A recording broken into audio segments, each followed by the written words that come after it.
মুখ্যমন্ত্রী মমতা বন্দ্যোপাধ্যায়ের নির্দেশে পশ্চিমবঙ্গ সংখ্যালঘু তৃণমূল কংগ্রেসের উদ্যোগে ওয়াকফ সংশোধনী বিল 2024 বাতিলের দাবিতে কলকাতায় রানী রাসমণি রোডে আয়োজিত প্রতিবাদ সভায় উপস্থিত থাকলেন জঙ্গিপুর সাংগঠনিক জেলা তৃণমূল কংগ্রেস সভাপতি তথা রাজ্য হজ কমিটির চেয়ারম্যান সাংসদ খলিলুর রহমান। এই প্রসঙ্গে জঙ্গিপুর সাংগঠনিক জেলা তৃণমূল কংগ্রেস সভাপতি খলিলুর রহমান কি বলেছেন আমরা দেখব। এই কেন্দ্রে যে বিজেপি সরকার আসার পরে কিভাবে একের পর এক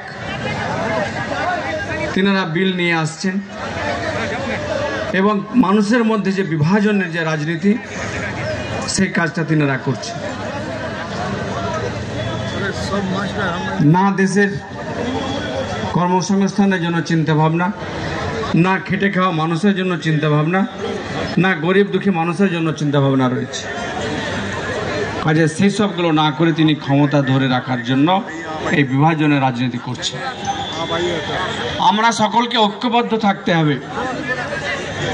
এই যে ওয়াকফ প্রপার্টি, যে সমস্ত আমাদের পূর্বপুরুষরা এই ওয়াকফ সম্পত্তি দিয়ে গেছেন, তাদের কিছু উদ্দেশ্য ছিল আর কি, যে কিভাবে এই ওয়াকফ প্রপার্টি থেকে গরিব মুসলিম মানুষেরা তারা সুযোগ পায় এবং সেখান থেকে উপকার পায়।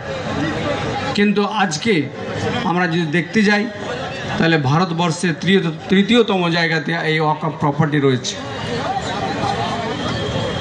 যেটা সংখ্যা অনেক অনেক বেশি। রেল রয়েছে, আর্মি রয়েছে, ঠিক তারপরে কিন্তু এই ওয়াকফ প্রপার্টি। কাজে এই ওয়াকফ প্রপার্টির প্রতিবাদ যেভাবে জেপিসিতে আমাদের কল্যাণদা রক্ত দিয়ে প্রতিবাদ করছেন, আর আমরা রাস্তায় নেমে কিন্তু এর প্রতিবাদ রাখবো, এই কথা আমাদের সকলকে মনে রাখতে হবে। আপনারা সকলে অবগত আছেন, এই কেন্দ্রের এই বর্বর বিজেপি সরকার যেভাবে চাষিদের যে বিল করেছিল, তার প্রতিবাদ আন্দোলন করার ফলেই কিন্তু সে বিল প্রত্যাহার করতে বাধ্য হয়েছে। ঠিক তেমনটাই আমরা বিল সংসদে পেশ হতে দেব না, ওই জেপিসি পর্যন্তই থাক। আমাদেরকে এর প্রতিবাদ এই যে ইঞ্চ টু ইঞ্চ লড়াইয়ের মধ্যে দিয়ে রাখার জন্য যে দাবি নাদিমুল ভাই রেখেছেন, সেই জায়গাতে আমাদেরকে মানসিকভাবে প্রস্তুত থাকতে হবে।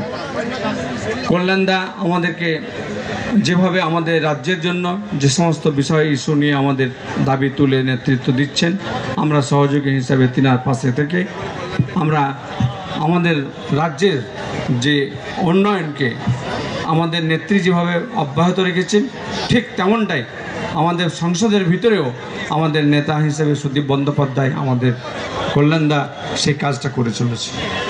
কাজে আগামীতে আমি সকলের কাছে, সকল বাংলা মানুষের কাছে বিনম্র আমার আবেদন, যে আমরা যেমন সংসদে আমরা প্রতিবাদ জানাচ্ছি, জেপিসিতে প্রতিবাদ আমাদের দিক থেকে, পার্টির দিক থেকে হচ্ছে, কল্যাণদা এবং নাদিমুলদার পক্ষ থেকে, ঠিক তেমনটাই আপনারা কিন্তু রাস্তায় নেমে কিন্তু এর প্রতিবাদে থাকবো, যতক্ষণ না একে না প্রত্যাহার না করছে।